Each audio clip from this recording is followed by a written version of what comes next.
Hello, my name is Dr. Enrique Saguil. My patients and staff know me as Dr. Rick.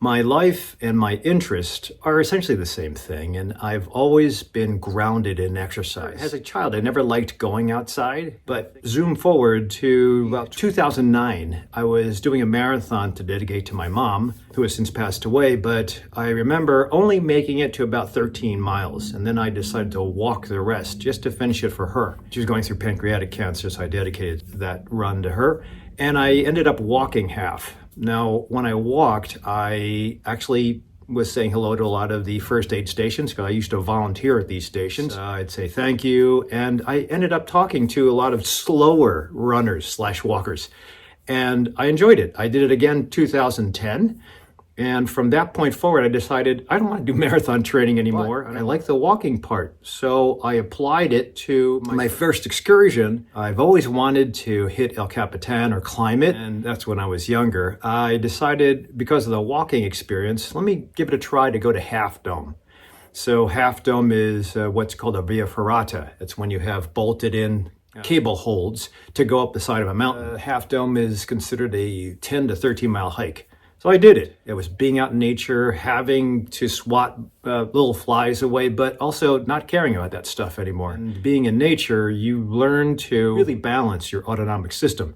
Because when you look down at the roots or the ground, you practice sympathetic stimulation. When you look up at the horizon, parasympathetic. When you go back and forth like that, it balances out your autonomics.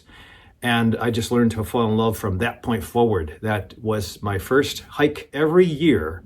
From that point forward, I have held a Dr. Rick hiking excursion. I use it as a lever to inspire my patient population to exercise. Whether they hike or not isn't important. That gets people off the couch. It also gets people engaged. That has been my passion, to inspire others and show them how to exercise right, how to exercise in the gym, how to use a stair climber or a treadmill. I'm an old school bodybuilder. I took 2 titles back in 1982. I think that's what moves all of us forward, to try to aspire to be like we did before.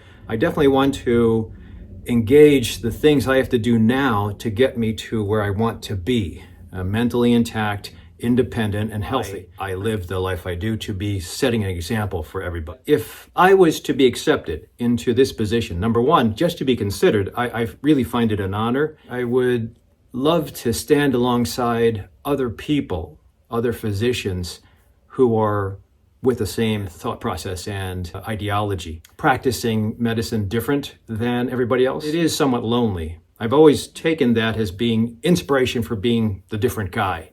I feel in my heart that this is the way to live life. Starting out of my first practice in 1995, I finished sports medicine as a fellowship, and I was invited to help open up a wellness center that was associated with Central DuPage Hospital and Northwestern University back then.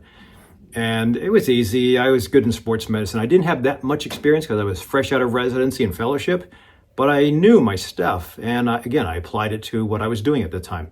Had a lot of testosterone back there. I think I actually had long hair. I remember going to this cool, new, artsy type of store that was opening up near my old office back then, called Whole Foods Market.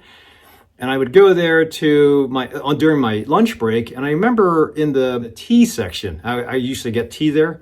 They had loose leaf tea. I would see pictures and newsletters of this guy with a white beard, Andy Weil. And I'd read some of these while I was waiting there and finishing my lunch, and I'm thinking, that's pretty interesting, turmeric. Or that's pretty interesting, acupuncture, yoga, breath exercise. And I thought, oh, pretty good. So I bought his books. And I found out that he was offering a fellowship to doctors to train in his type of medicine. So at the time, I didn't have the money to do the fellowship, and I couldn't leave my wife. He had to go to Arizona for 2 years. After that, I kept on following and reading and watching, and he developed his footprint. In like 2009, 2010, when my mom had passed away, a letter was sent to me somehow, and it was an offer to join the fellowship. And I thought, that's weird. But I truly think that when the universe wants you to move in a certain direction, you should take it.